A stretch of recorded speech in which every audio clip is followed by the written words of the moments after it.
Hi guys, it's Maria Park, and welcome to Approach the Nerd and a very delayed Falcon and Winter Soldier episode 5 review.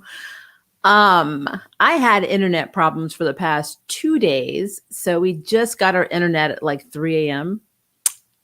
And so now I'm playing catch up.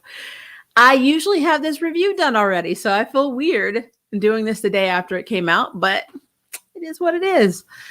So when we last left Falcon and Winter Soldier, John Walker had lost his ever-loving mind because our beautiful Battlestar, aka Lamar, had gotten what he assumed to be murdered. Now, we're still not sure if Battlestar is actually dead. I'm hoping the MCU does this like whole, switch and rue, and he's actually alive. Maybe he gets his powers from the power broker, which potentially could be Sharon. There's more evidence of her being the power broker in this episode now, but could be Sharon. So 9 times out of 10, Lamar could still be alive.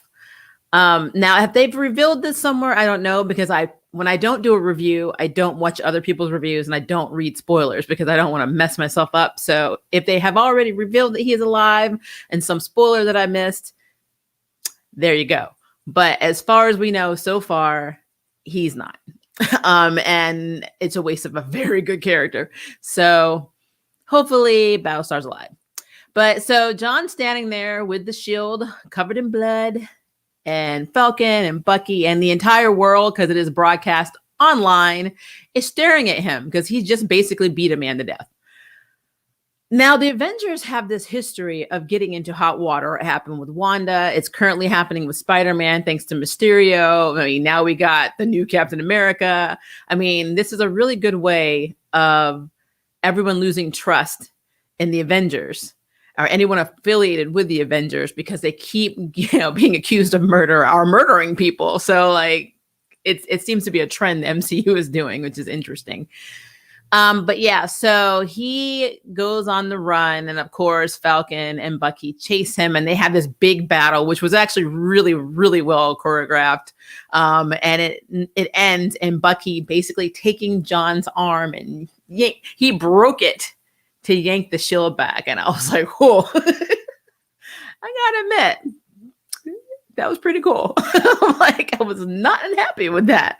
Something I always found interesting, and I said this in an earlier review. So Battlestar is basically John Walker's Bucky. In the comics, he even went by Bucky, which was kind of problematic because there is a scene in this episode where we go and see Isaiah, my man. And, he recounts all the horrible things that happened to him after he became Captain America. Technically, he wasn't Captain America. You know what I'm saying? He was Captain America. And how he was put in jail and how, he was experimented on and all that. Now, the experimentation and all that stuff was pretty true in the comics. The only difference is the serum that he received was like a defunct or like, a version of it that was not the, I guess, prototype version. So this is the beta version. So think of a PS4 or PS5 before it really, gets all the bugs get out of it. That's pretty much what they gave to Isaiah. So it ended up breaking down, him neurologically. So he got like dementia and a bunch of other stuff in the comics. So it was a little bit different, like his story. One thing I will say, and I'll get back to Isaiah's story in a minute, he makes a comment to Sam because Sam is having a lot of issues with everything going on with the Flag Smashers, because he does agree with what they're doing. He agrees with Carly. He doesn't agree with the method, but he agrees with the mission. So Sam's having a lot of problems, dealing with the whole Captain America shield, what it stands for, all this stuff. So that's when he visits Isaiah. And one of the things that Isaiah says to him is that, no self-respecting Black man would take on the mantle of Captain America. And I thought that was so cool because in the comics, that's actually a conversation that happens with Lamar. He has a soldier buddy who tells him, he was really upset because Lamar was taking on Bucky as, his code name while he was going out with John Walker when he was Captain America. And come to find out, if you know your history, a U.S. history of slavery, whenever they would sell Black slaves on, the market, especially Black male slaves, they would call them bucks. So he's like, you're running around a Black man calling himself Bucky. And so, yeah, that was a big thing. I apologize for the sirens, guys. I am right by the street right now. And I swear they love it when I do live streams here. Everything falls apart. Like not one siren the entire effing day. Here it is afternoon. And then here they come every 5 seconds. Somebody's like doing something. So I apologize. But so, yeah, I thought that was really interesting that the whole conversation historically with, in the comics with Battlestar and his friend, if you basically compare that to what Isaiah said with Sam, it's almost the same thing. Because to be fair, in the comics, Falcon was already an Isaiah Washington fanboy. It wasn't Sam or Falcon that went and met, with Isaiah in the comics. It was actually Steve Rogers, because he was trying to make sense of what was happening with Captain America's legacy. So I thought that was a pretty interesting twist. But that is the MCU. They do things, guys. So yeah, Zemo got away from my girls from Wakanda. We knew he didn't get away from a girl from Wakanda. Io was not playing. If there was one character in this universe who was not playing around and catching your ass, it is Io. And sure enough, there's this really cool scene where Bucky goes to get Zemo. And what's so interesting is Zemo even says, "I'm not interested in killing you anymore, Bucky." And Bucky just pulls a gun on him and shoots, and then reveals that there are no bullets in the gun, kind of signifying that he's not the killer that, Zemo made him out to be. He's pretty much becoming his own person, which I thought was very cool. And then, of course, my Wakanda girls show up and Io's there, and they're like, "He ain't going nowhere, man." I was like, yeah. I already knew. Zemo knew. Zemo went to visit his wife and son's grave in Sokovia because he already knew he was gone. He knew. When the Wakandians want you, you're gone. Like, you just disappear. So I thought that was very interesting. I really did. So some things that I liked about this episode, I just want to point out. I know it's a little bit all over the place, but this episode was crazy. Finally, we get to see more of Walker's wife. Although I do love when he was in court and he was like talking to the government heads and they were being a-holes. Because, technically the GRC and all this after the snap, everybody coming back, it's just a recolonization thing. It's actually, it's discrimination and racism at its finest. It is Trump's ideology. So we are seeing this play out in Falcon and Winter Soldier. These people are trying to displace, I think it was 20 million. I'll have to go back and check my numbers. I think it's over 20 million people. Just push them out of the country. Now, they all were learning to live together. They were all learning to basically coexist and help each other as one, like just one people, not even nation, no borders, nothing. And now everyone's like, nah, man, we got to protect our money, got to protect our wealth, our status. Y'all need to go home. That's basically what the GRC is doing. And they don't have resettlement camps for these people. They're just going to kick them out. And I'm like, so I see why the Flag Smashers are doing this. I see why they're doing this. I mean, you can't not see it. I mean, they went from having lives to being displaced in the world, and it was no fault. I mean, they're literally fighting to be seen not only as citizens of somewhere, but as human beings. It's messed up. So yeah, GRC, aka the Umbrella Corporation, started all this crap to begin with. This is what happened. So I get it. I really get it. I understand why they're so ticked off. I understand all of it. I just thought it was really interesting that the GRC was just like, yeah, just get rid of all these people. So I did like that is what we know the climactic in our battle is going to be about in episode 6, because Carly has a plan. She's not letting them vote on this. She's not letting it happen. And so they're going to take extreme measures, and it's going to be interesting. And I'm super excited, even though I'm really sad that episode 6 is going to be next week. I'm really sad about this, guys, because I feel like this show just went by. But yeah, I'm excited. So I'm going to talk about my boys for a minute, because you can't talk about Falcon and Bucky, or Sam and Bucky, without talking about the couples therapy episode and the fact that it worked. So Sam goes to visit, well, technically Bucky comes and flies in to visit Sam. Sam is back home with Sarah, and they're trying to figure out what to do about the boat, because they can't fix the boat, or they can't afford to fix the boat because it's they don't have any money. So Sam starts calling in favors that people owe in the community to their parents to come help with this boat. And of course, Bucky shows up, and then he didn't intend to come help, but he ends up basically, this is the way I see it. Bucky ends up fixing Sam's past, because he keeps referring to the boat as his legacy and his past and his family history. So Bucky actually comes in to help fix Sam's past. And then in return, Sam helps Bucky fix his future by telling him, you need to make amends with these people for them, not to make yourself feel better. You want to figure out how to pull yourself out of this hole. This is what you need to do. So basically, they both help each other. This is why I love this little bromance they got going on. The BFF wannabes. I effing love Falcon and Bucky as teammates, as friends, or co-workers, whatever they're calling it. It works. I also love that Sam was like, don't flirt with my sister. And I'm like, why not? He's prime material. I mean, he lived on Wakanda, so he's comfortable with living with Black people. I mean, he thinks Io is hot. Who doesn't think Io is hot? But that's barking up the wrong tree. And, he actually admitted in this episode that he didn't know what it was like being a Black man in this country. I mean, he's moldable. Sarah can work with that. I'm like, plus, no one's ever going to attack your sister because Bucky will kill them. So why not, Sam? You just don't know. So let's spread that in there because I really love the fact that they had this moment. It was kind of cool. Like Bucky keeps thinking he doesn't have anyone. I'm like, you literally have. It was kind of like if you watch Lethal Weapon and Mel Gibson's character always was over, his partner's house and his wife and kids kind of adopted him. That's pretty much what Bucky is in this scenario. And I thought it was pretty cool. So this gave me a lot of Lethal Weapon feels, old school TV show. I'm not doing movie. Sorry. So I was very happy about that.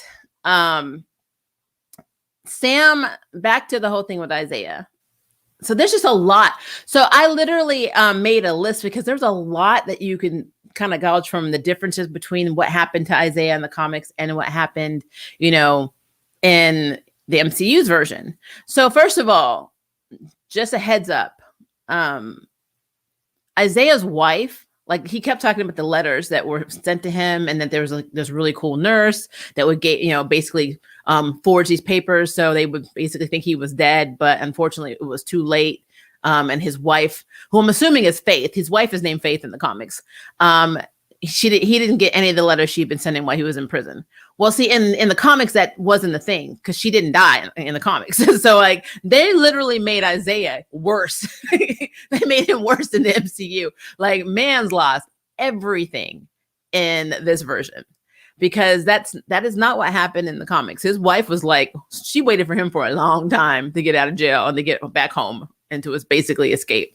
And I mean, she never even knew that. They even convinced her that he had died in the MCU version. So in Falcon and Winter Soldier, that's one of the biggest tragedies for Isaiah is that he didn't have his wife because he did have his wife in the comics. So I felt really bad about that. So, but yeah, I mean, it really made Sam really just sit back and just really think, I don't want to, I mean, should I be Captain America? I mean, it really threw, he already thought he was not good enough to be Captain America. And now he has a realization that being Captain America is not all that. I love the line he tells Bucky when he's actually training, or they're like throwing they're throwing the shield around like a Frisbee at trees, which seems painful to catch when you don't have superhero, human strength, but Sam was making it work. But he was like, believe it or not, I don't really care what Steve thinks because he doesn't know what it's like to be a Black man in this country. And then, but that's when Bucky is like, you know what? You're absolutely right. We didn't think about what would happen giving you that shield and how it would affect you, in the United States. And Isaiah said that no one in the government would allow a Black man to be Captain America. I mean, this stuff was like deep. This episode was deep, guys. It was deep. It was very, very deep. All right. So talked about the whole thing was deep. I will say this. I do think that Sam's going to get his costume because, right after they took Zemo, Bucky asked Io for a favor. And the only favor that he can ask for Io other than please stop detaching my arm is, can you get Shuri to whip up a new costume for my boy? Cause he gave his wings to Torres. And the reason he gave him to Torres is that when they were doing the whole fight with Walker ripped their wings completely off, which is not something that has not happened before. But technically speaking, I'm sure that this is the motivation Sam needed and the push he needed outside of talking to his sister, who kind of gave him a pep talk too, about how he doesn't run from things and, I really loved his relationship with his sister. But giving Torres the wings, which kind of makes sense because that's the next Falcon, kind of solidified the fact that by the time we go on a Secret Invasion, he's going to be Captain America. So I'm down with that. And having Wakanda make his suit kind of feels right to me. But again, that's just me. I think that, to me, it's poetic. I think Sam needed to be Captain America for himself and not for the government and not for America, if that makes sense. So I don't know. I thought that was a really cool way of getting Sam to come to terms with being Captain America on his own by actually thinking. I mean, he saw it. He literally was putting it on, like, the whole shield, the Captain America ideal, on a pedestal when you really look at it. And it's like, why? I mean, why? Man. The government's shady. GRC is shady. Everybody's shady. Why are you upset? I don't understand. So, But something cool that happened in this episode as well is we got to see Contessa Valentine Allegra de Fontaine, also previously known as Agent 14, if you followed S.H.I.E.L.D., and also Madam Hydra, who came to John Walker and his wife while they were sitting outside after he's basically been stripped of his Captain America title, which, by the way, in the comics, that is not what happened. John Walker was killing people all the effing time in the comics, especially Watchdog members. Guys know about Watchdogs. They're pretty much the KKK in the Marvel world. So that's interesting that they stripped him because the government was totally like rallying him on. They're like, oh yeah, go kick out these people. It's all good. But I think he even gave up his title as Captain America because Steve was found alive. So Steve Rogers came back and then he got his title back as Captain America. That's why John Walker actually lost his title. So yeah, MCU likes to really F people up, man. It was like, you already had a bad story, but now you really gonna have a bad story. But anyway, so because we have Val, a few things could happen. But one of the things I'm hoping is happening is that we're going to get like the Thunderbolts, because I could see that being a thing. Let's just be real. I want to see Jolt in the MCU in live action form. That's basically why I want to see the Thunderbolts. I need Jolt in my life.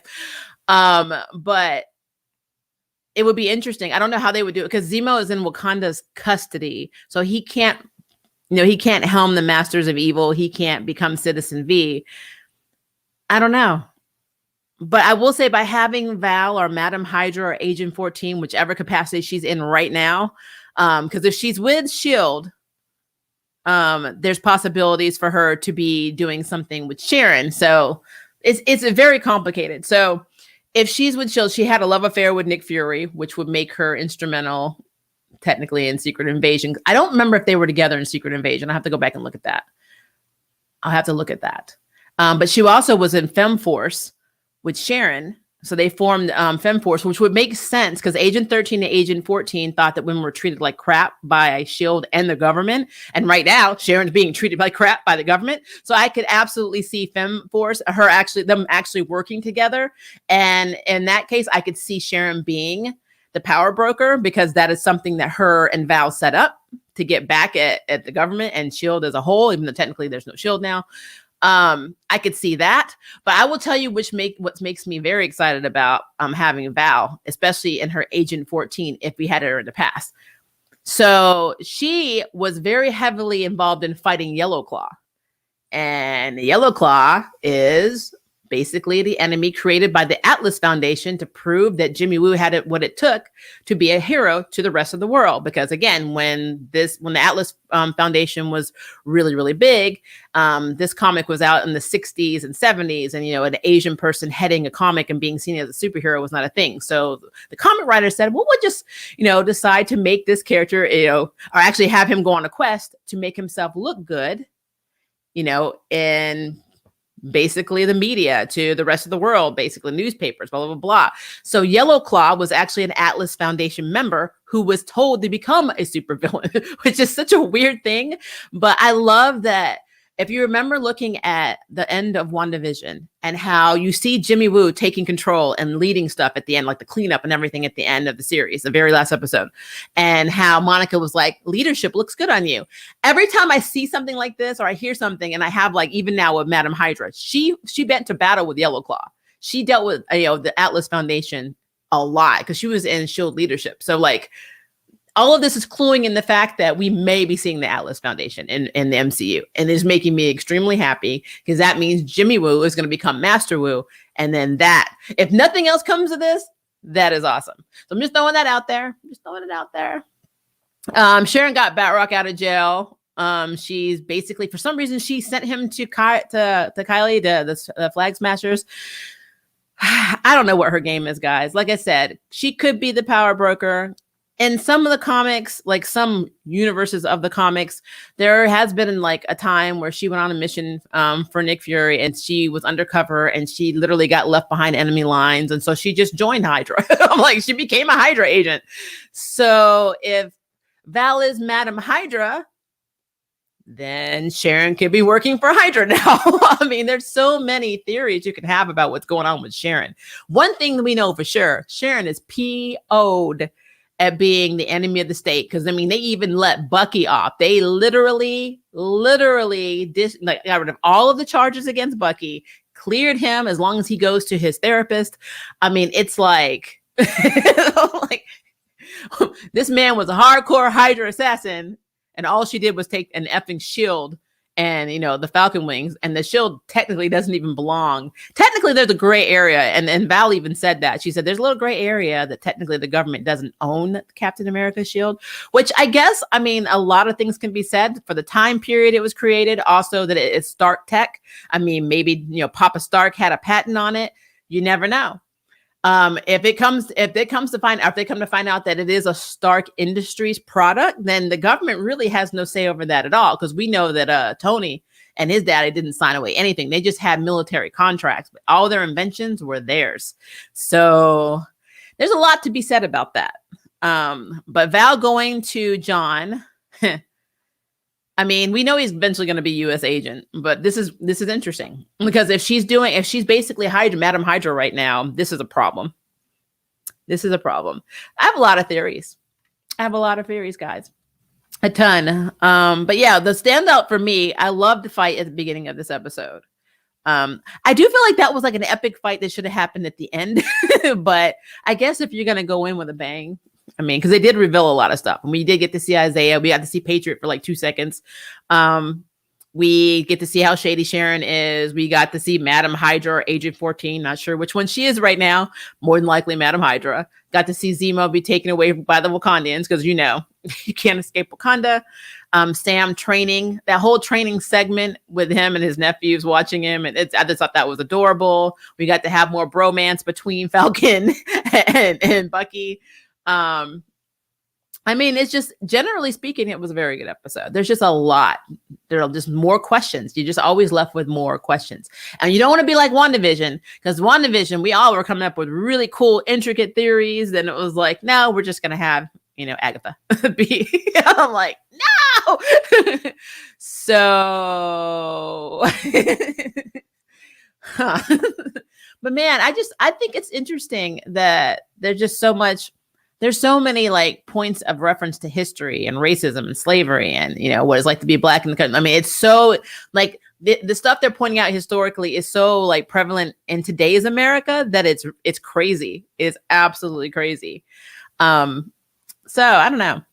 So now I'm on the fence now on what's going to happen. I don't want Friday to get here because then it's over. And I know we're getting Loki next, and I'm sure this is going to be a fun. Loki as Sherlock just seems interesting to me. It's going to be a fun episode or fun series, but like I'm really into this. I really wanted more than 6 episodes. I mean, I would have been cool with 12, double it.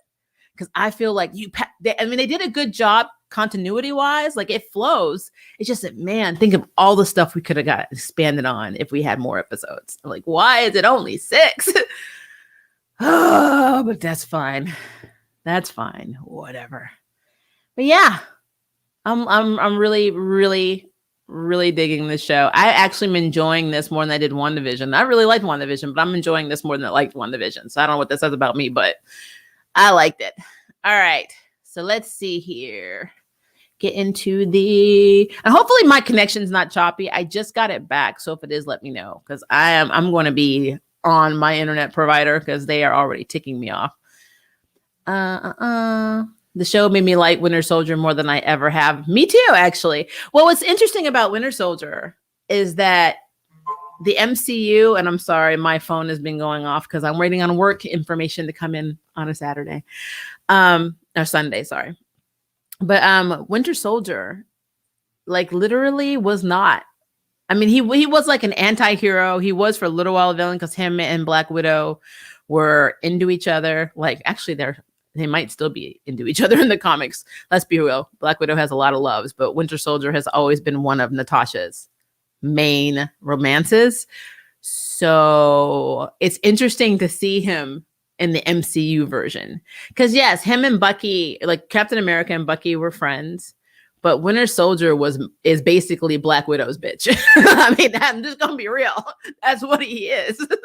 He is Black Widow's biatch. And which is also interesting is how they made Hawkeye and her best friends or BFFs when they were just screwing each other. And Hawkeye actually, I think it was Hawkeye that brought her into the Avengers because they were, she was a villain. Technically, she wasn't really, I can't really call her a villain. She was just an assassin for hire. I mean, all the stuff with the Red Room and stuff actually happened in the comics, but like they were assassins. And then, Hawkeye was like, hey, let's try being Avengers. And she's like, no. Like for a long time, she was like fighting that crap. And then eventually she just became one. But Natasha's always been messed up. But for some reason, her and Bucky, I mean, I've got comics that look like porn. I'm just saying. My connection's fine. Thank you, Twisted, because I've been worried about it because it's been very shady because of the outage the past 2 days. I just realized Sam has never had a love interest, not even a hint to one. I know! But maybe in the MCU, though, because remember, they do their own thing. So they're really, as long as he does not hook up with Monica Rambeau, I will be effing mad because she is meant for Blue Marvel. And so if this happens, I'm going to create myself as a character in there. I'm going to be called the Terminator. I'm just going to terminate plot points. I'm going to walk in and be like, we are done. And then the whole thing going to fade to black in the back and it's going to be over. I'm like, or I'll be called Redo. And I'm like, I just walk in the scene and I'm like, Redo. Like, and everything is rewritten because not playing with that.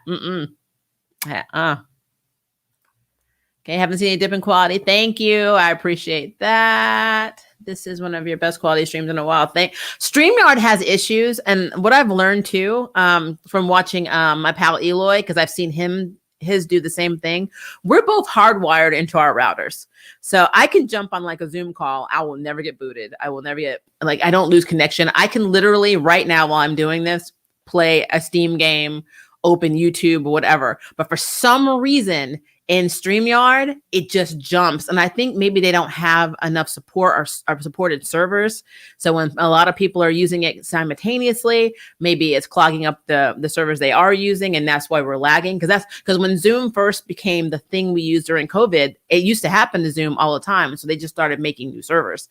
So I just think they don't have enough servers for the amount of people that are signing up for, the paid accounts like we are. So I think is happening. Don't quote me on that, but I did do a speed test once, just doing a test because you'll see me do a test sometimes on here. I'm usually testing it to see if the frames are dropping, and they do, and it doesn't drop on anything else. So I know for a fact. And I mean, I have an Elgato card, and I'll go to OBS and I'll like just try and record things to see if the quality drops. And I know it's not my processor because that's doing fine. So I don't get it. It has to be StreamYard. So I apologize in advance. I mean, all I can do is keep bugging them to fix it. So who is your fan cast for Blue Marvel? Oh, it depends on the age. Like if we're going Monica Rambeau age, let me see. What is his name? Oh, wait, I got one. I got one. But I don't remember his name. So give me a second. Because I saw him. I have problems, guys. It's Sunday. Oh, my Lord. Hold on. I think he's in this movie. Hold up. Let me get his name. Because I don't ever know. I know somebody said they wanted Denzel Washington's son. And I was like, nope. I'm like, pass. Hard pass. What is his name? Lord. That's his character's name. What is the actor?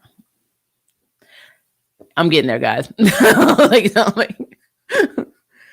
Oh my gosh. And when he was on that, I think he was on that CW. Was he on the CW show? No, he was not on the CW show. Oh, what is his? That's not helping me. He's British. Don't hate me. Like, I'm going to get it because now I got to get it. I got to get his name. I just don't know his name. Okay. Is that him? Is that him? Yeah. I'm going to try and say it. Daniel Kaluuya is who I was referring to. He was in Black Panther, but he was also in Get Out. And for some reason, I could not think of his name to save my life. So I had to go to IMDb. I put in Get Out actor, and all it did was bring up the character Chris Washington. I was like, that's a new character. I think Daniel Kaluuya would be, I don't know if I'm saying that right. Daniel Kaluuya. Let me see. Let me see if I can. 1 second. I think you guys know what I'm talking about, but hold on. Let me pull this down, make it big, and see if I can share this little picture. It's tiny. But let's see what happens. Okay. Now let me know if I lose quality when I share, because I know sometimes StreamYard likes to not be so nice to me. All right. So this is the actor that I am talking about. So let me see if I can bring his picture up better. Maybe. So this is him. And I don't know. I like his acting style. And I think he would be really good as Blue Marvel. You probably don't see it now, but I see it. And that's all that matters. Like, I see it. But I don't know if I said his name right. Daniel Kaluuya is his name. Maria, no. See, people say that. Okay, so when and no matter how you feel the DCEU, when Ben Affleck was cast as Bruce Wayne, people were like, "Oh no, not him." That man ended up being really effing cool as Bruce Wayne and Batman. So give Daniel a chance. The man has acting chops. I've seen him in this is a British movie he's in where they're like underground and like these people are like being buried alive, and he's like one of the cops that was trying to, I don't know what the hell this movie's called, but he was so good in that movie. And then that's why it got me thinking that Daniel will be really, really good as Blue Marvel. It's just stuff that you watch. It's like Robert Pattinson as the Batman. People are probably looking at him like, no, not Robert Pattinson. I mean, he's from that damn Twilight stuff. And I understand, because Twilight traumatized a lot of people, including me, because I didn't understand why people were like happy about zombie-like vampires that had created glitter in the sun. I didn't get that at all. I didn't understand why people were upset that I didn't like it. But, you know, I get it. But Robert Pattinson is actually not a bad actor. I've seen him in other stuff. And if you disassociate him from that and from him being Cedric in Harry Potter, and you move down the line, you can see he actually has acting chops. Daniel is a very good actor. I think he would be very cool in that role. I think he would surprise some people. I think he would. I like to give people a chance, because I know that, you know, as an actor, you can be anything you want to be. You can change your appearance. You can change your personality. Hell, half the time, they might not even know who the heck you are, you know, when they see you. So, I mean, I think Daniel would be really cool. That's just me. But hey, tell me who you think is good. Because, I mean, you probably have I see Yudo has one, Daniel Bulking. I can see that too for Blue Marvel. I don't know. I think my Daniel would be really good as Blue Marvel. There you go. That's where I'm at. I wish I could go to Wakanda, despite it legit taking the brunt of the war with a mad mutant Titan onslaught for the planet and the future issues with the Atlanteans. Ray, I wish I could go to Wakanda too, but I am proof that I have been colonized. Because my mama was British. Bad joke, sorry. Twilight had great actors in those movies, but unfortunately not even that can save horrible source material. I mean, it's true. It is true. I just did not understand that. I didn't understand why Werewolf Dude had to take his shirt off all the time. I didn't understand. The Crayola glitter thing just bothered me. like him laying in the sun saying, "This is how I really am." And he's like, it looked like he went to Walmart and just took all the glitter and dumped it all over his body. And I'm like, well, you could stop that like immediately because I don't care. The main girl, the fact that she was so hot for this guy and he was like, I can't stop myself from wanting to eat you. And I'm like, that's cannibalism. That's not hot. That's weird. I'm like, I'm sorry, guys. I'm sorry. I just can't handle it emotionally. Can't talk about Twilight. I'm going to get people a flag. I'm going to start losing subs. Let's see. Let Bucky get it. Are you talking about Sarah? You know I was right. You know I'm right with that. You know I'm right. Because, I mean, he was like, don't flirt with my sister. Man, perfect opportunity to let him flirt with your sister. He is moldable. He has no family. He has nobody to compete with. He got no connections. He'd be the best husband ever. And give him a chance. I wasn't big on Ben Affleck, but it grew on me. Yeah, I'm telling you, like there's so many characters that get into roles, especially it's hard when it's our comic book faves. When you love a comic book character, it is really hard to think of anybody because I'm like that way. With Lady Shiva, you don't think I'm picky as hell. I'm going to tell you who could have been, even though she is not technically Japanese descent. Michelle Yeoh could have been a very damn good Lady Shiva because she's my queen. So I would have taken that. There would have been no problems whatsoever. But a younger one, it's hard. It is very hard for me to see who could be Lady Shiva right now. I mean, even when I think about casting her, I feel blasphemous. So it's like, it's hard. It is very, very hard. Like his ex-girlfriend is not a great actor. She has one act setting and she wrote that Twilight teen girl fan vibe to the bank.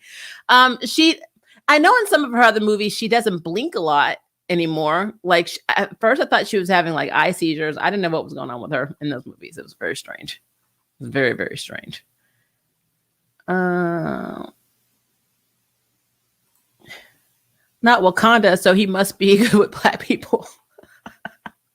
I mean, look, if you live in Wakanda and they don't kill you, you are good with Black people. I'm like, because they don't play in Wakanda. They just don't play. He knew. He knew. Let's see. Okay, so the flag smashers. So these are the people who thrived during the snap or the people who came back during the blip.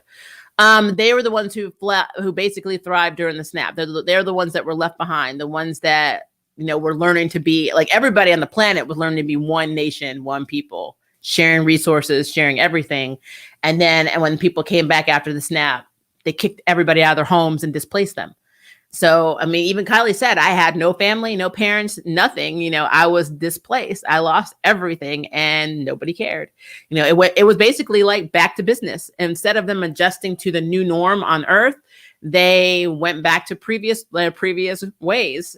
Corporate America came swinging. I mean, the way I saw it was with half the population gone, there was no corporate control. There was no government influence like on a level that we have now. There wasn't any of that stuff. And then everything went right. They just picked up right where they left off because for them, it wasn't 5 years. It was like 30 seconds or 30 minutes or whatever. So nothing has changed for these people. Whereas these other people were learning to survive and trying to figure out the world. And it's kind of messed up. Just come in and be like, all right, thanks for keeping stuff going, but we back now. Get out. That's literally what the GRC is doing. It's crazy. It's crazy.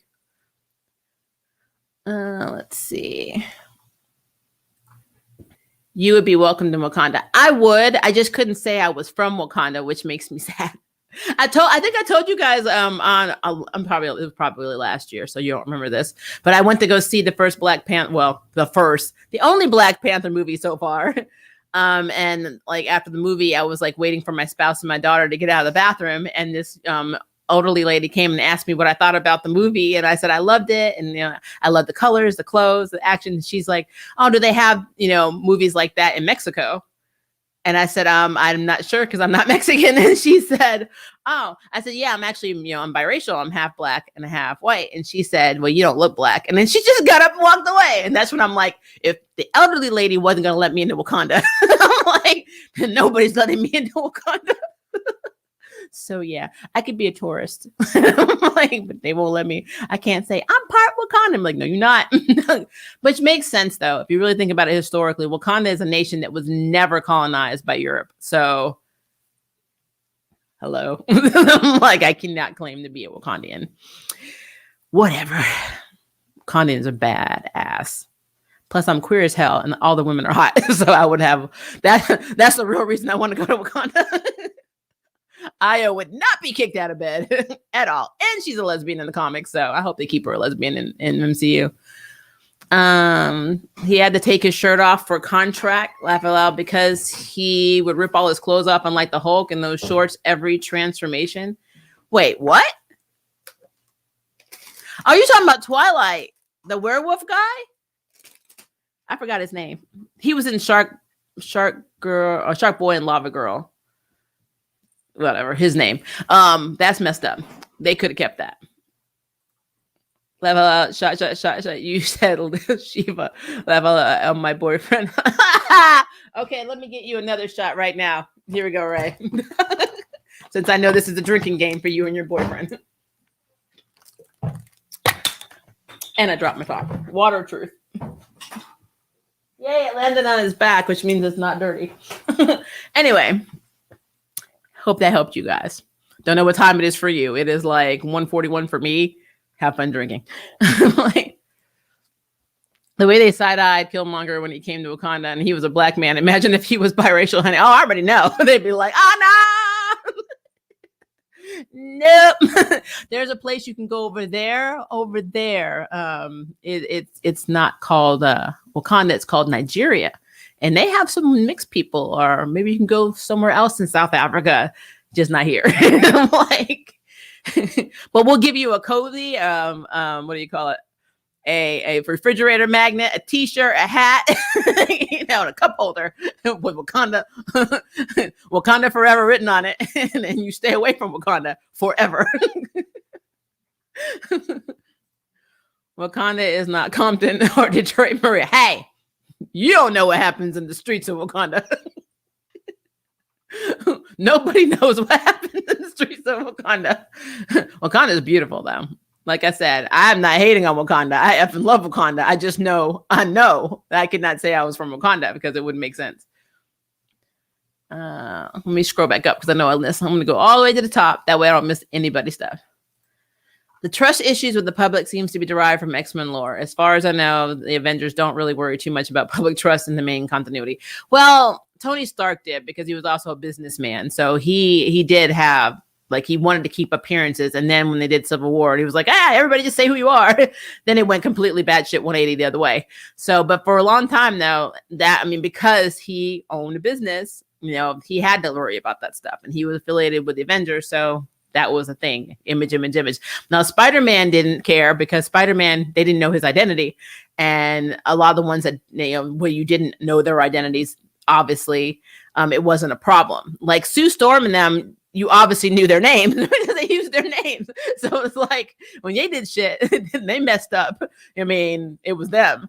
But yeah, like people like Spider-Man, or anyone in the Spider-Verse, like they didn't have to worry about stuff like that because you just didn't know their identity. So yeah, but the Avengers was always a vigilante team. It wasn't like, it's not like JLA where they're like, well, you got to set an example for the world. Avengers like, no, we don't care.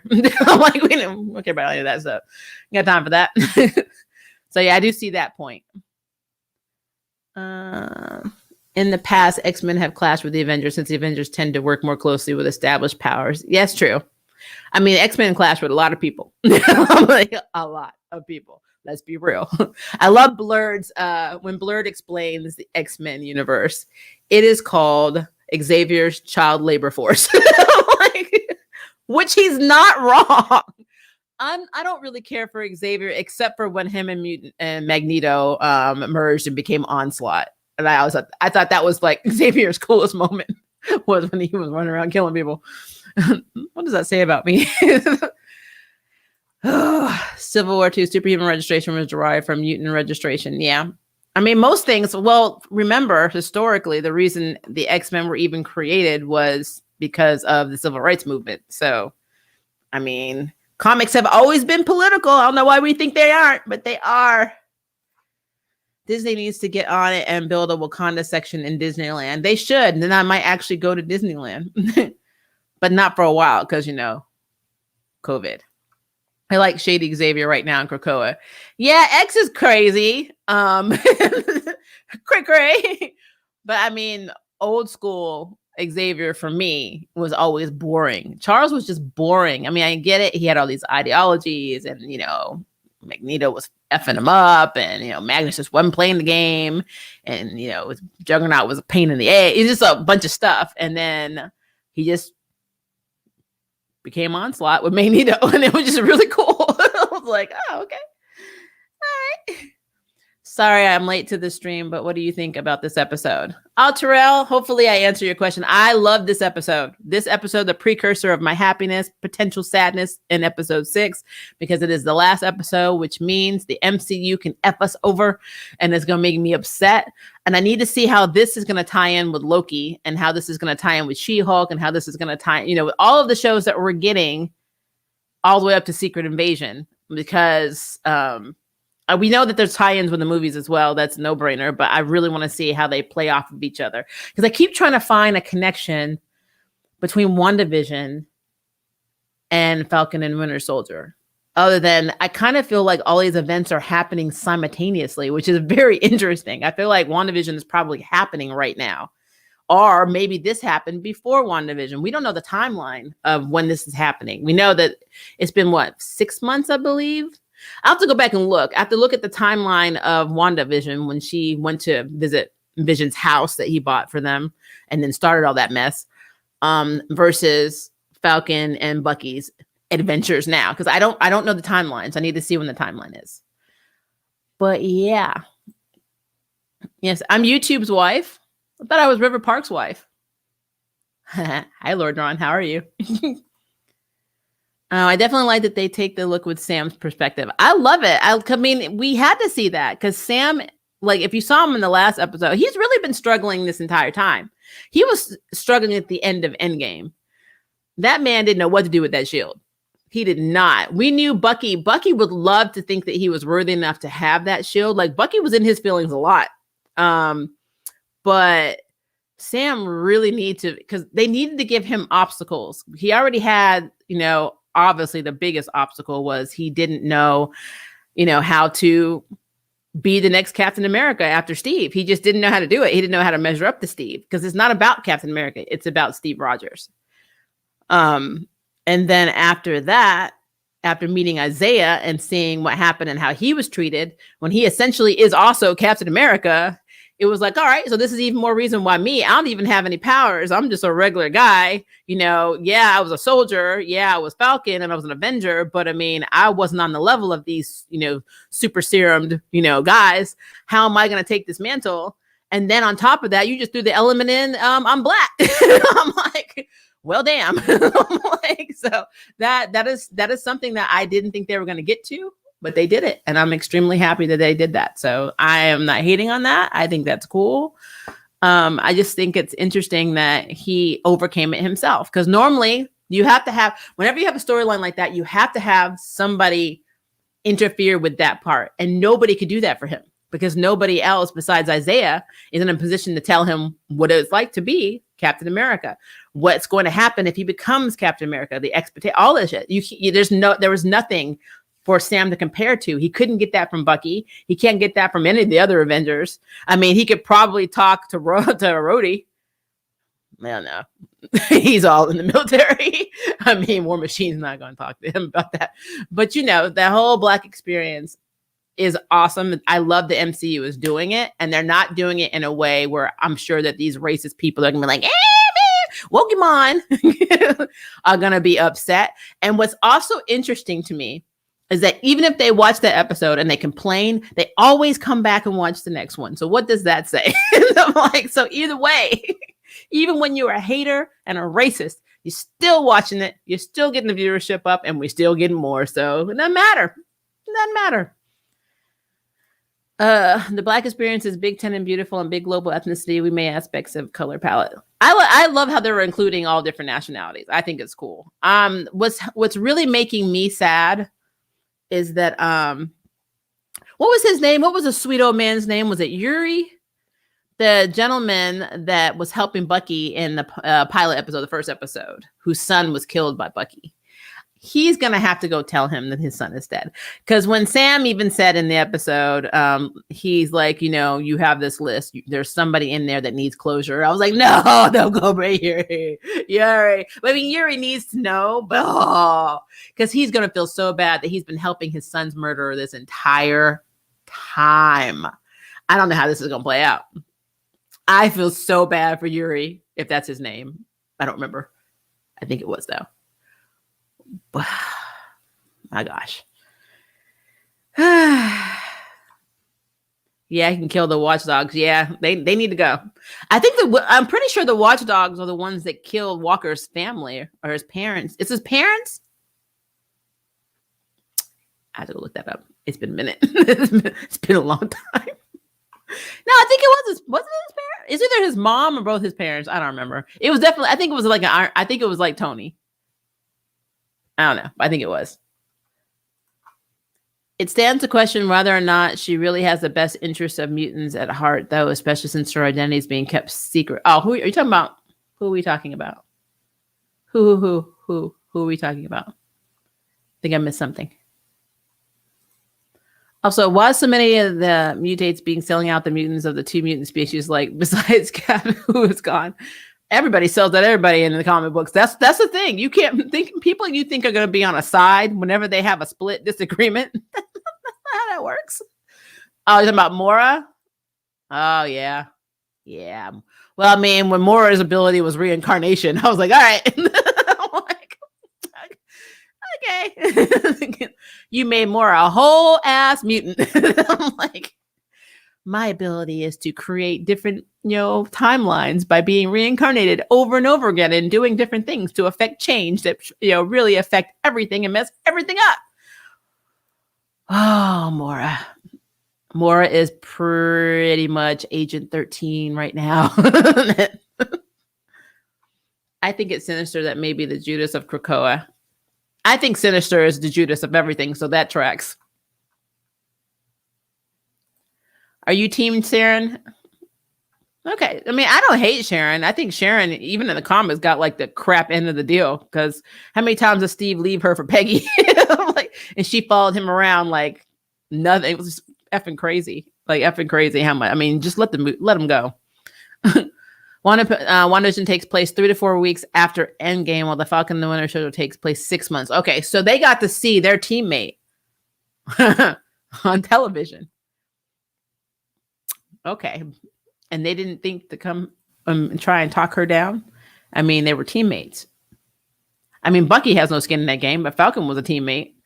And she fought with him right along with Bucky and Steve against the other Avengers in Civil War. So they didn't think, hey, one team, one dream. Our girl's going crazy. Let's go talk her down from the mountain. I don't understand. I don't understand. Let's see here. Trying to. That's why Mystique is pissed that Xavier hasn't resurrected Destiny and why Blindfold is still dead. Yeah, I think they didn't bring back Wolfbane's son either, if I remember correctly. Yeah, they pick and choose. They're like, for people that don't want to have power over anything, they are very dictatorship. I think it's a whole system of dictators, and none of them can agree on exactly the best way to do anything, which is a mess. And yeah, but I like it because it creates drama. So do you think Cyclops was justified at the end of AVX? A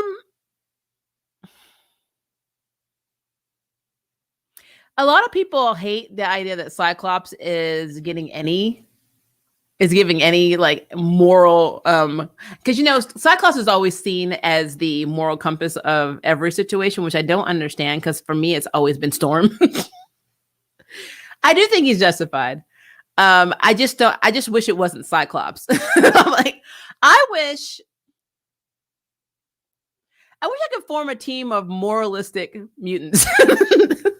Like I know Blur called me the other day. Was it the other day? 2 days ago. I didn't catch his stream because my internet was down. But he told me they were talking about announcing the X-Men cast and how people were voting on the new team, and how he said that Polaris was unanimously voted. And I was like, I don't know what's happening. Like, I have no problem with Lorna. Polaris is a great character. But it's just like with Cyclops. Why there are always certain characters that people get behind, and it confuses me. Because yeah, Scott was team leader for a long time, and then he was team leader. We had split team leadership, especially with Emma Frost. But he has not made great choices in the comics. So I don't know. I'm just really confused on why the writers always give him the choices. Does that make sense? Why can't you go with someone like? Yeah, I agree with that. I would have been down with Tempo. Why couldn't it be somebody else? And with Polaris, don't get me on my soapbox. I don't understand. I mean, again, I have no problem with Lorna. Lorna is kind of, she's not boring. Like that whole stint where she went crazy and tried to kill Alex's girlfriend, the nurse girl that he was with, which was a very interesting storyline. All of that is fine. It gave her something to do. I didn't have a problem when I was reading her when Havoc were having a relationship in the comics, and she was bouncing between X-Force and X-Factor for some reason. I didn't have a problem with that. I just don't understand why certain characters in the X-Men universe, like Cyclops, are giving like so many choices. And again, this is not me hating on Scott. I like Cyclops. I'm just saying that I don't understand why everything always comes down to choices they make that affect it. It's just strange. It's very, very strange. I just want my girl Aurora Monroe I need her to be the voice of reason for everything. That's what I need them to do. I need everybody to go through Storm and ask, should we be doing this? Should we be doing that? Do you think that this is effed up? Do you think humanity will hate us? Do we care? Should we care? I don't understand. I thought the major change in Cyclops' personality of the past decade makes a lot of sense. He became disillusioned with Xavier's earlier dream when he saw things continuously getting worse for me. And I get that. We understand the basis of it. We really do. It's like every minority in the US of A just standing up one day and, Black people saying, I'm tired of being gunned down in the streets. Asians saying, we're tired of being attacked over, comments made by an ignorant ass president, and people taking it and thinking that we brought COVID over here, and even taking it to the point of not only is it stupid and ignorant, they're attacking every Asian culture now, not just the Chinese, which is ignorant as hell. It's like everybody just standing up. Every culture, everyone who's been subjugated, everyone who's been enslaved, just stood up and decided we're going to make our own America because we're sick of you. We understand the basis for it. It's just, I just wish. I think people put a lot. I think Cyclops is Superman in a way. He's the golden boy, if that makes sense. I guess that's where I was getting with that. Like he's the one that over, people see as making the ultimate right choice, even over Xavier. And I thought that was interesting because there are a lot of characters in the X-Men universe who have continuously made good choices that aren't given that. And I just think that's interesting. That's where I was going with that. But yeah, I think he was justified. That's the answer to the question. Yes, I think he was justified. I just had to get on my soapbox about that because again, I don't hate Cyclops. I just think that they should give other characters a chance to be Cyclops, if that makes sense. I don't know. Maybe I'm just crazy. I always felt Marvel Now Cyclops was reflective of X-Men fans who were tired of seeing the X-Men being continually crapped on. I agree. But I do love the fact that the X-Men kind of sticks to that because they're like, it's kind of evolved since the creation of this team. It was created as a response to the civil rights movement. And then as we go throughout time, we see that, some things have improved and a lot has been closeted. And now here we are in 2021 and we're having some people speaking like we should still be sitting on the back of the damn bus. So I get that. And I think that the X-Men comics, because comics are always going to be political And the people that don't understand that are stupid, because I always get into arguments with people, and I don't like arguing with people because it's a waste of time and oxygen and, brain cells. But like, whenever people are like, well, comic books don't have a reflection in reality, I'm like, you're full of crap, because, like, how do you not see that? How do you not see certain terrorist groups that are completely based off of actual terrorist groups in our world? We have equivalents for ISIS. We have equivalents for so many hate groups. It's ridiculous. I do not understand why people get up in arms about, I'm tired of politics being in my comics, when comics are based on freaking politics and what's happening in the world. It's stupid. Ooh.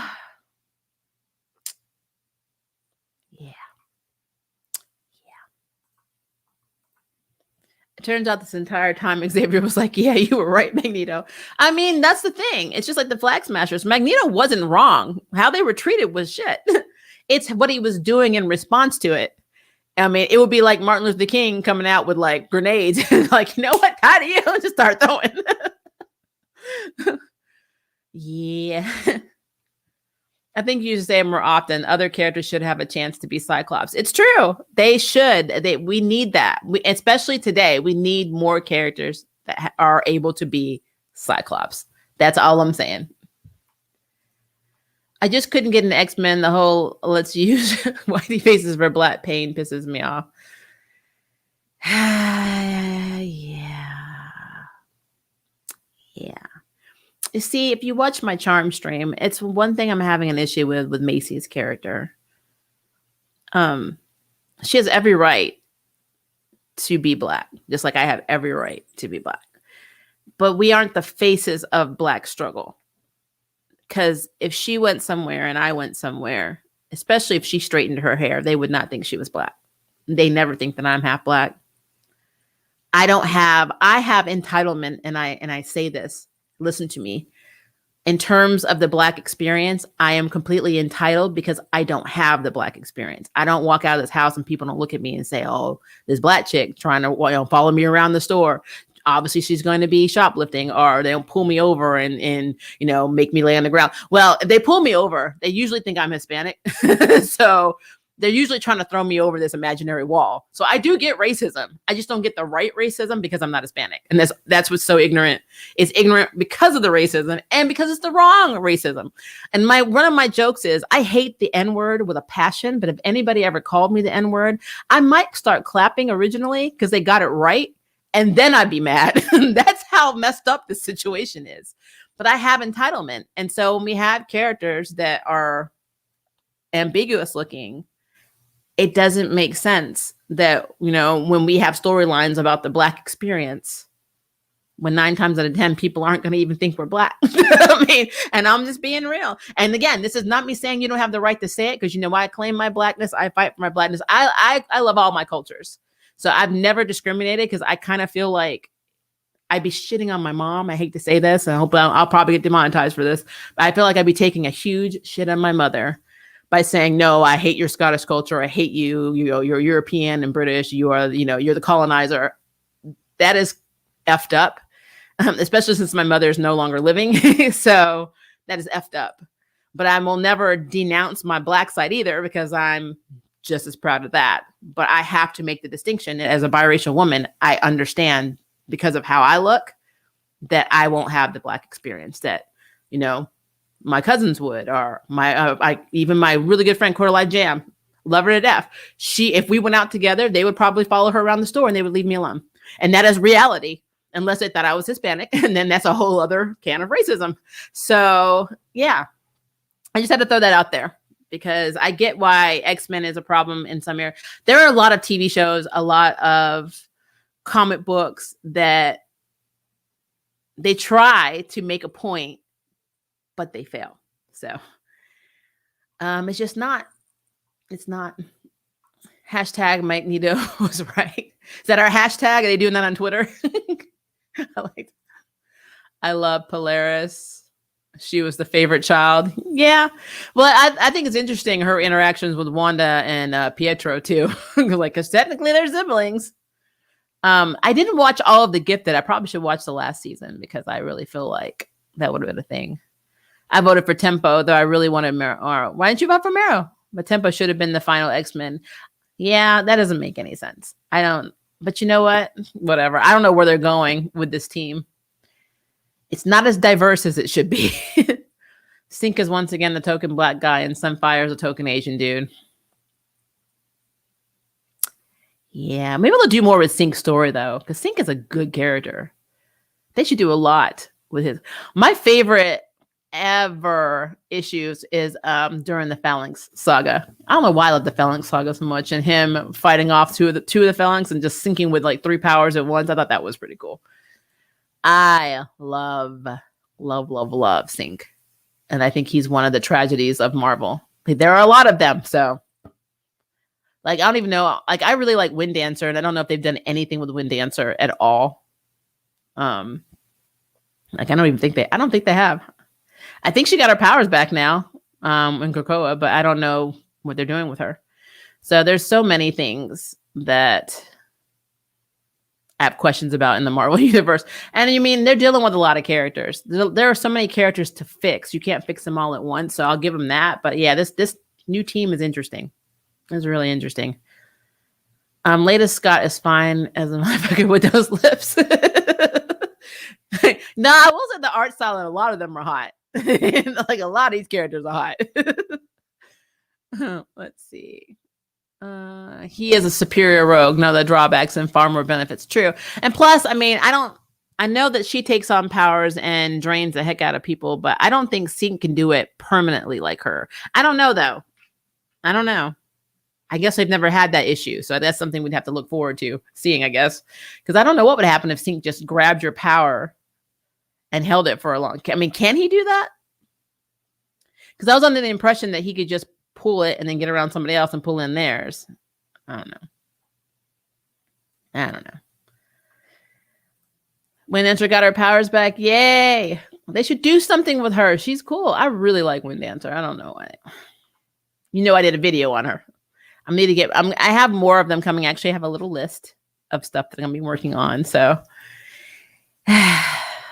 I'm actually making more time because my day job is driving me insane, but I'm on a voice acting hiatus. So I'm not recording any games or anything. So I can work more on video. So that is a good thing. So tomorrow I will be doing a lot of that. So I'm excited, but yeah, I'm just trying to work around my work schedule and it's a mess. It is a mess. Wait, Sync apparently has a genetic memory power. Oh, okay. So he's able to just pull him. Okay, that's cool. Yeah, he's even cooler than I thought. I'm completely okay with that. I'm completely okay with that. Polaris one, I love her, but she didn't need to be on the team. She has X Factor. I mean, I don't understand.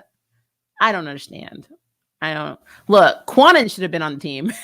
Like, Quanon should have been just the team. Like, just make Quanon the team. She is my Marvel Lady Shiva. Just let her do it. Just let her do it. She's got it. She don't need any help.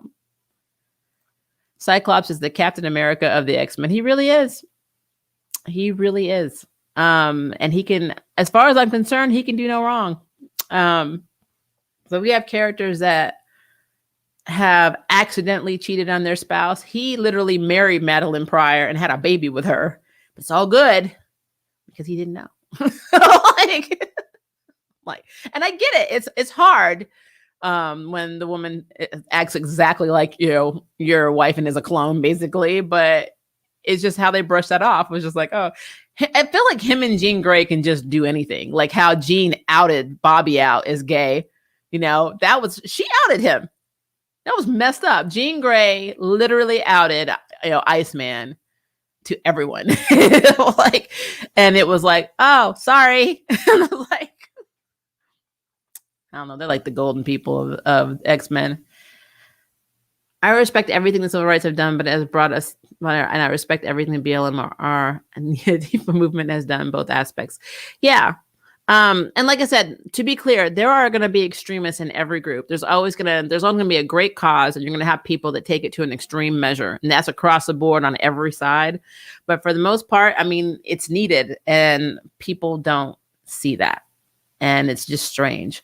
The people that like make YouTube videos complaining about comics and TV shows and movies being too woke, it just cracks me up. It really cracks me up because these people obviously want to stay asleep. And I'm okay with that because you can't, unless you are a extreme sleep talker, you can keep your mouth shut when you're asleep. So these people need to take their own advice, stop being woke, and just stay asleep and shut up. And that's how I feel. Solemn is basically perceived of Drake and Lepa. He's pretty cool. You guys, I swear. What potential MCU TV series would you order to series if you were head of Disney Plus? Ooh, Twisted. Ooh. So I would love, this is so stupid. I would love for them to put in the current conversation from Excalibur that I'm reading between Betsy and Quanon. And I would love to see Quanon's backstory and Betsy's true backstory about her having inferiority complex with her brother and having an eating disorder and basically suicidal and hating herself.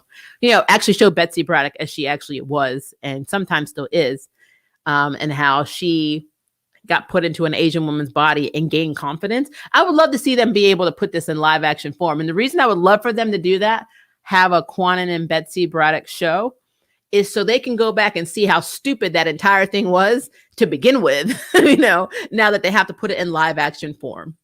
Because it was really dumb. It was really dumb.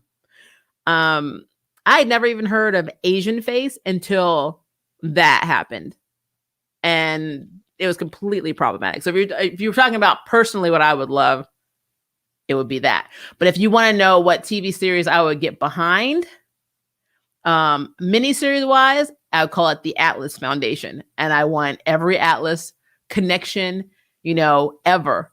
Like from literally to the formation of the Atlas Foundation to all of the current members of the Atlas Foundation. I would love to see all of it. Like they're doing a Wakanda show or series. I think they're doing a series for Wakanda. I would love for them to do one for the Atlas Foundation. I think that would be badass because there's so much you can do with that. And then the actor for Jimmy Woo would have a lot more work. So we get to see Shang-Chi. We get to see, a bunch of our, Filipino teams, our Chinese teams. We like Arrow, every Asian character would have an outlet or a vehicle to be introduced if they did that. I think that would be really badass.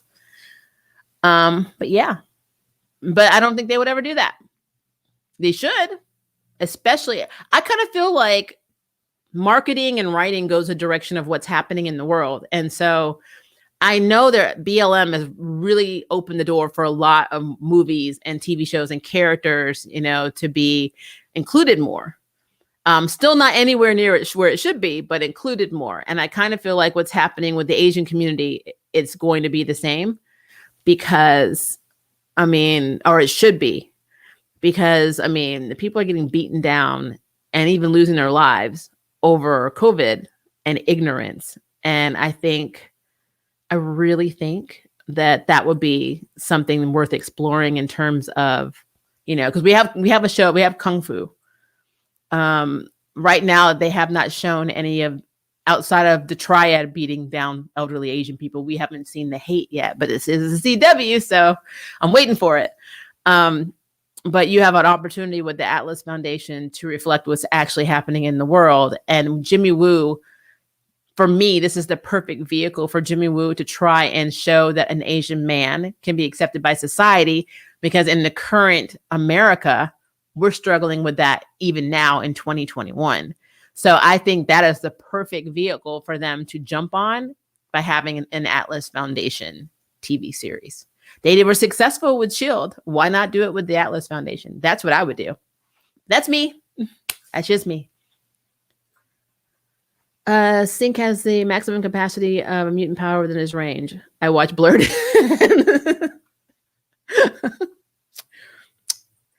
I'm glad you watch Blurred, Ray. I try to watch Blurred, but normally I just call him because I've known him for a very long time. So, if we want to talk about stuff, I just call. Like when Mortal Kombat comes out in a few days. my mind, guys. Use my mind. And we will be talking about it. And I will be reviewing the hell out of it because this seems like the Mortal Kombat movie I needed in my life.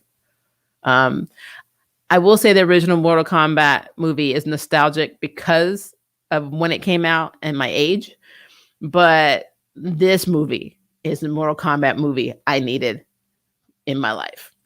So I don't care about them having an original character. It's fine. And Melina could be any nationality she wants because she's not supposed to be Asian. They're not even supposed to be human. People need to get off that crap. I'm down with all of it. I saw Sub-Zero and I saw what Sub-Zero did in that trailer and I lost my effing mind. It's just like what King Shark did in the Suicide Squad movie. I'm here for it. So I am excited about these two movies, Suicide Squad and Mortal Kombat. And Mortal Kombat is coming in a few days and I'm going to lose my effing mind. This is what's going to happen. I'm going to lose my mind. So expect a stream on a Mortal Kombat because we having one. And yeah, that's where I'm at. Tom Corral, White Cop, and Sharon Freelander, Night Nurse were charged in the super attractive, ambiguous or turned into, oh yeah, the Native American. Sweetie, that's been happening throughout history. I'm like, there's so many movies that you'll see on TV, like Westerns in the 30s or 40s and 50s and late 60s, where there are white men dressed up as natives carrying tomahawks, skinning the white man. So horrible. Hope was the superior rogue when it came to power mimicry, and Sync is the superior Hope. But having two characters who can duplicate powers on the same team is pretty repetitive to me. Yeah, it doesn't make sense. You always want to spread them out, have another team, you know. I mean, it's kind of overkill. It's like having three shapeshifters, you know, on the same team. It's like, who's doing what? It's stupid. Or like, that's why I always think when they have like multiple speedsters on a team, it's pointless. Or well, so in Crisis on Infinite Earths, the CW version, it probably would have been a good idea, but they didn't think that far ahead because when they were picking people, I don't know, they pulled names out of a Cracker Jack box that didn't make any sense. So like leaving a whole freaking planet of Kryptonians. No, don't get me started. No, don't get me started. Don't get me started. There was already hate for Kung Fu before the show came out because they think it's so-called woke to have Asian representation. Why would they have Asian representation in a show that is basically based on a fighting style from Asia? Kung Fu is not an American name.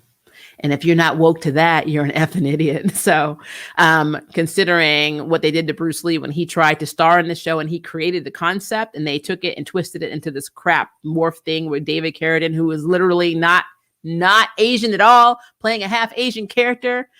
Yeah, telling Bruce Lee he was too Chinese to be Chinese. People needed that. They should have been woke then.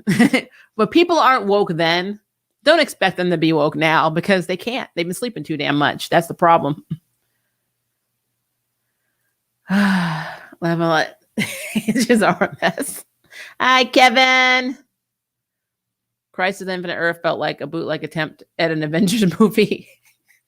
It didn't even feel like that. It felt like a bootleg attempt at a Justice League episode. I was like, let's try and do it. Nope. I'm like, not at all. And I mean, they even tried to bring in freaking DCEU Flash, and it didn't even save it. So I'm like, okay. Yeah, I think I already read this one. All right, let me move up.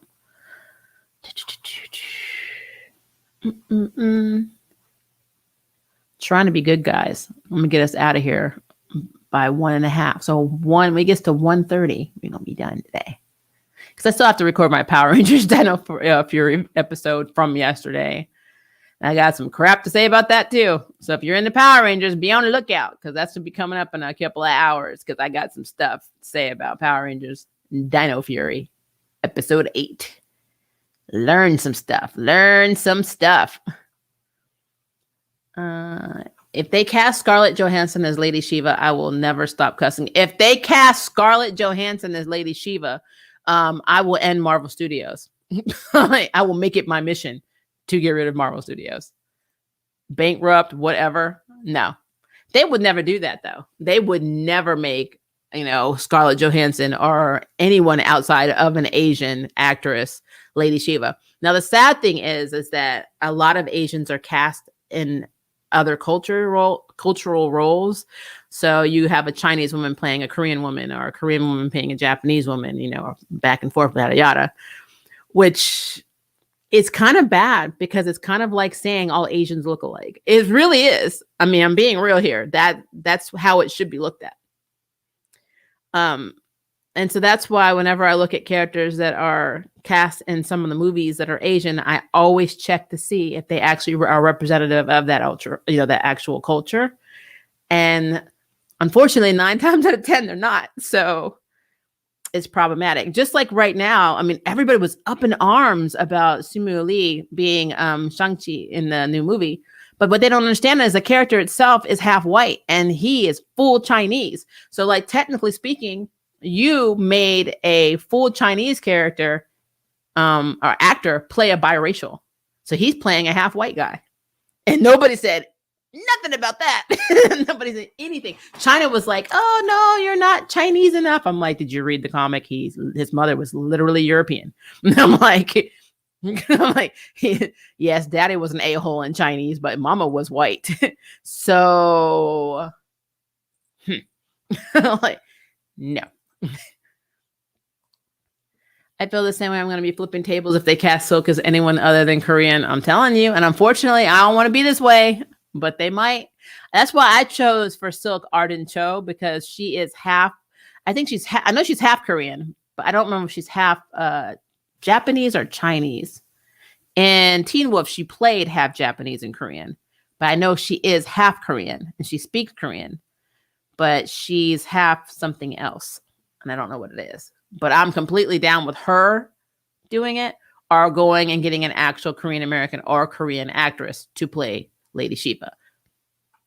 So not Lady Shiva, Silk. I'm losing my mind. play Silk. I really don't think that they're gonna think that though. Like I'm serious. Like I really think they're just gonna be like, well, this actress is Asian and she's good. Let's just use her. And that's what they do. I don't know what it is. It's weird. It's very weird. That's where HBO Max Warriors comes to play in terms of original writings of the Kung Fu show that Bruce Lee wanted to make. Shannon Lee is the executive producer of that show. Yeah, I actually looked at the trailer and I'm gonna have to check it out because I saved it in my queue on HBO Max. I'm gonna be watching that. Which is sad because I think that I'd never heard of it, so I don't know how many people have heard of it. And if this is really what he wanted, it's a missed opportunity and it sucks. I wish they made it in the movies too. I think that probably would have done really well. Bruce Lee's, actually advertise Bruce Lee's work and call it our Warrior and made a movie series out of it, maybe like a trilogy or something. That would have been really cool. Give it some more play. Just give Scarlett a tree to play. It's like she wanted. Oh no. Finally watched Dino Fury. Not bad. Yeah, we need to talk about episode 8. So I'm gonna pop that video up shortly, Kevin. And we are, as long as I have internet, we're still doing our Charmed after show tonight. So you'll be seeing me again, guys. We're going to have lots of fun on Sunday. Jimmy Woo's actor is Korean, if I recall. Is he? What? Are you serious? Let me look at that. I was not aware. Hold up. He is. He has my last name, and my last name is Korean. Randall Park. What?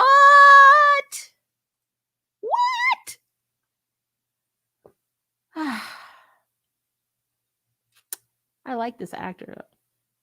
That's so sad. Like,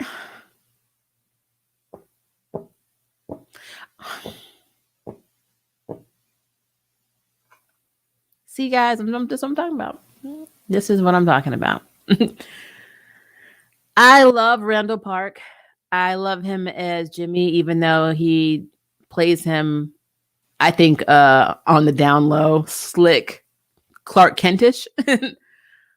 But why couldn't they find a Chinese man? Like, why is this so hard? Do you know how many actors are looking for work? Hold up. Now you got me thinking some stuff here. Hold on. I need to check something real quick. He was Louis Hong on Fresh Off the Boat. He played Chinese man in that show too. That's okay. That's okay. Because I'm gonna check my facts before I say this. All right, I'm pretty sure this is true. So give me 1 second. I'm gonna go to this cast list here because I need to. There it is, cast. All right, so we know Simu Liu is our latest MCU hero, and we know that he plays. We know that he is playing Shang-Chi. So I need to see. So yeah, I'm right. So like in the show, Kim's Convenience, the mother and father are actually Canadian. The daughter, Andrea, is Korean. The friend who plays Kimchi is Korean. But Simu is Chinese, and he's playing a Korean character. I don't know, guys. I don't know. If you want to, you can watch a documentary of how Warrior came to be on Cinemax YouTube channel. It's so good. Okay. Put that in the comments so I'll remember to do that because I'm really interested in that series. I did put it in my queue. I'm just trying to find some downtime. I have 4 shows I really need to finish.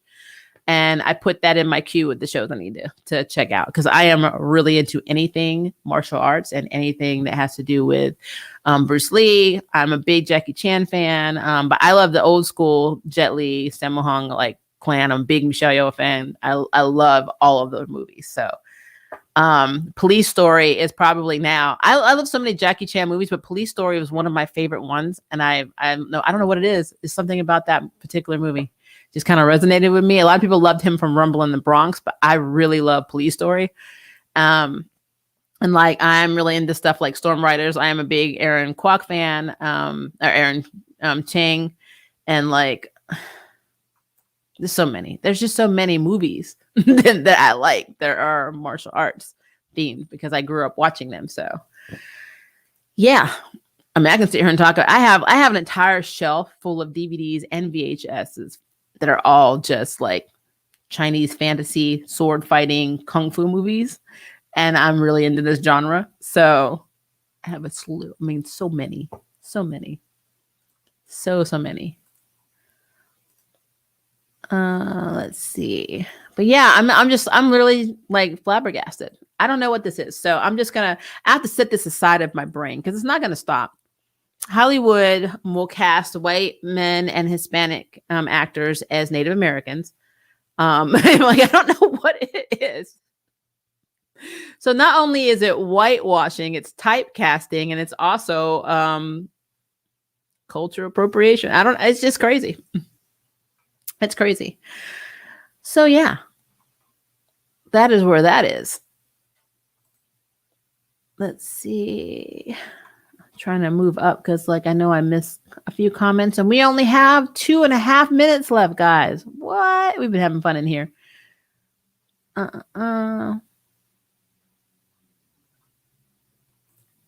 Yes, the X-Men be crazy. You're gonna save these people that crap on you.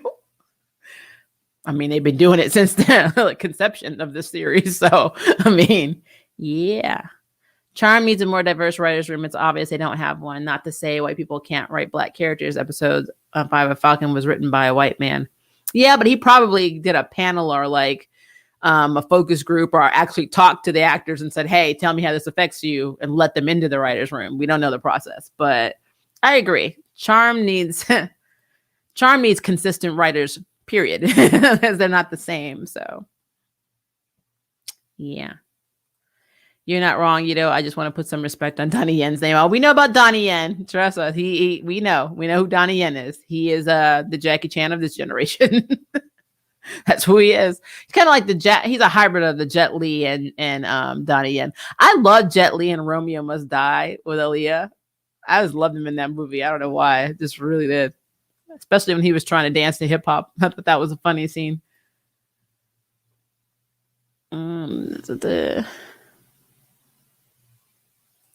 He's getting some flack for his political views.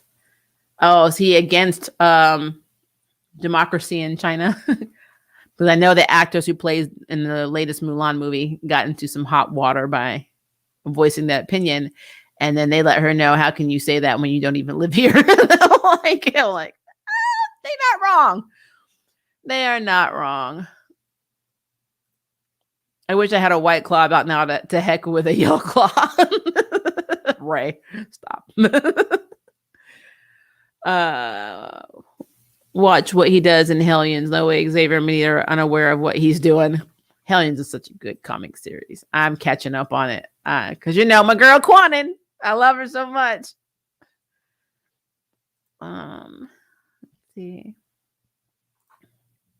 Do we do that for white and black actors for specific ethnicities? A lot of British black actors playing black American roles. Yeah, that was the whole thing with Daniel in Get Out. He was British, and they're like, how do you know about the black experience? But what people don't understand is there are racist people against black people in the UK too. I promise you, especially in parts of southern London. There are. And not just blacks. They do not like Indians, and they do not like Pakistanians in the UK. And I've heard things. I have family in Scotland. Like my mother's entire family is in Scotland, except for 2 relatives, and they live in different parts of England. And I'm telling you, racism is worldwide. Colorism is worldwide. Like there's discrimination everywhere for some reason or another. We don't hold the mold in the States. The reason it's more prevalent here is because we broadcast it more. That's why it's there. Marie Park still my lunch again. I'm sorry. I didn't realize I did that. I apologize. I haven't even made lunch. What are you talking about, Lord on? For sure, he was very opinionated alongside the star of Mulan. Yeah. Unfortunately, Jackie Chan did too. And Jackie Chan, you have to understand something about him.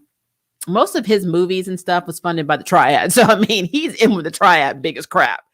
And a lot of the politics all over the world is corrupt.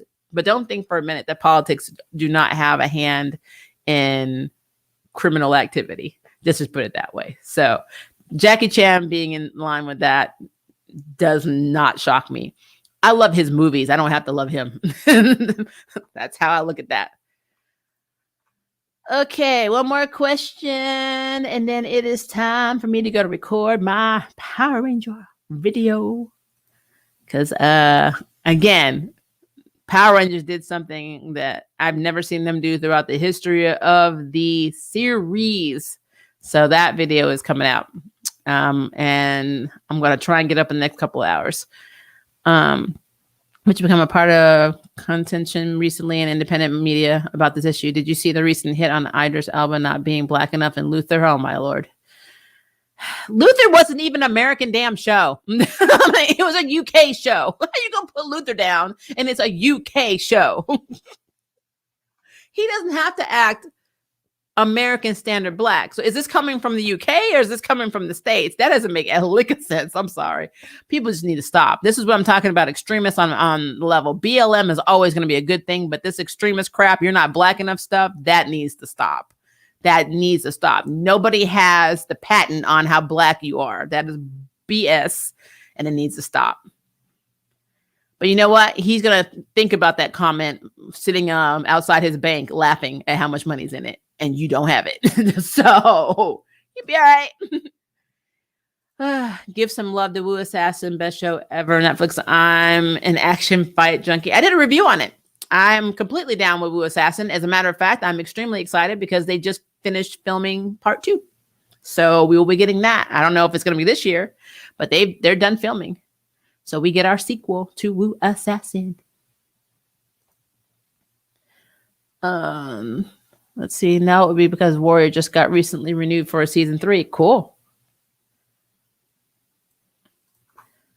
Yourself as an angel. Yes, he is. That man. That's who I would make an older version of Blue Marvel. Because Idris is an amazing actor. And I think that he would be but see, because they cast Monica so young, I guess that could be an age gap. But yeah, I don't see that happening. They go for name recognition to get people to watch the movies and business and commercials as numbers, a corporate based on sales and name recognitions. Oh, absolutely. That's in everything, not just movies.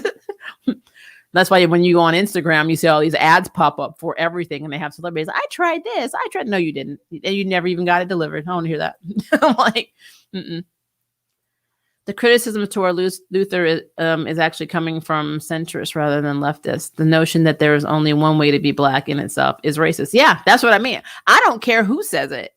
It's stupid. There is no law. There's no rule book. There's no patent on who is black and who is not black and how black you can be. I am so effing tired of that conversation. It gets on my damn nerves. Ooh, you'll have me I'm getting my feelings, guys. We can't get in my feelings in this video. We could just forget them. That was a thing. We don't use Excalibur to chop onions. I'm done with that. I'm done with that. I'm done with that. I would use Excalibur to cut everything. I don't know what you're talking about. Everything. You know how hard it is to make kimchi? It takes hours. Okay, I'm sorry. All right, I think this is the last comment, and then I gotta bounce because I really need to do this video. So WandaVision connects to Doctor Strange 2 and Captain Marvel 2 because of Wanda and Monica. Hawkeye connects to Black Widow because of Yelena appearance. Okay, and Miss Marvel also connects with Captain Marvel. Huh. So where's Falcon and Winter Soldier and all that? That's what I need to know. Because we need to have a character in combination unless, well, I know in Black Widow, Val is pretty much the connector there because she's going to be in Black Widow. So if that's their connection between, her, between this series and that movie, then that makes sense. But outside of that, I mean, I don't know what other connections there are unless the power broker does something. I don't know. What's a VHS, Maria? Ray. A VHS tape? Oh, so you're trying to call me old because I'm in my 40s? I'm done with you, Ray. I'm done. I am done. I'm done. I didn't say 8-bit. I said VHS. VHS tape that goes in a VCR. Okay, I'm done with you. All right, guys, I am going to make this Power Ranger video. I love you guys. Make sure if you have any other questions, theories, concerns, comments on whatever, including telling Ray what a VHS tape is, leave it in the comments below. And please just hit the little thumb that says you like this video because, we like hanging out and having a good time. And YouTube will not recommend this if you don't. So please, please, please, please. Do that and give me a couple hours. I'm going to start actually recording. As soon as I hit stop on this stream, I'm going to set myself up to record my review on Power Rangers Dino Fury episode 8. Because if you haven't watched it, if you haven't watched it, you probably shouldn't watch my review because it's spoiler. If you have watched it and we have something to talk about. So please, please, please be on track with that. But I'll have some more videos coming out to you guys. And yes, I know Winx. I understand. Fate Wing Saga. I understand. I promise you, I have not forgotten it. I'm just putting it out there so you know. It's going to randomly pop up on a thing. I'm not going to promise what day. It's just going to randomly pop up. And you're going to be like, oh, there it is. And there you go. The one video that drives me insane because of rendering issues. But love you. Have a good day. And I will talk to you later. And you'll see me again tonight for the stream and the video for Power Rangers in a couple of hours. Bye, guys.